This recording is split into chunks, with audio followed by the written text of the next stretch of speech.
And I think what we've seen in the last couple of years is modern go-to-market has changed dramatically from this thing that is this huge, massive process, and you exist as like, an individual plugged into the matrix. Now we're kind of going back out into the wild. We kind of broke that system. That doesn't work very well anymore. And so you've got to go out and be a real sales human and actually talk to people and actually engage. And I think one of the things I'm seeing work the best lately is this relationship first approach, where you're not just reaching out and saying, hey, can I sell you some shit? You're like, hey, let's establish a relationship. Let's see if there's anything that you're struggling with. Let's ask some questions. And that's pretty much like everything that we were taught we weren't allowed to do, right? But we would know that would work. So the first times that I actually did this at lease plan, I identified that, this is a funny story, that why all of our RFPs and RFQs were just basically being ignored, even though we were the biggest company with the best price in the world. So I went and read the bids, reversed them into sales copy, created that into a cartoon, and got my business development people to send it to people and say, could we show you what we found? And then just literally just waited for them to watch it. And we'd watch them on hidden links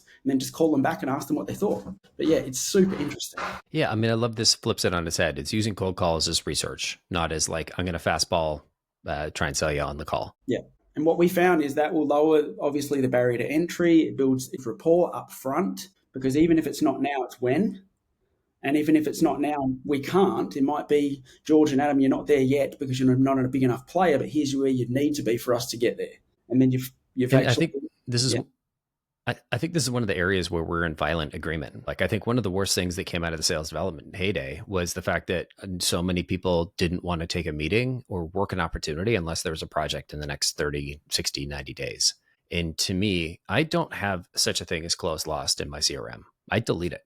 There is either close lost nurture, meaning I'm going to work them and there's going to be a next action and a next action date, or close lost FOAD, which stands loosely for leave me alone and perish. I'll let you kind of figure out what the acronym actually stands for.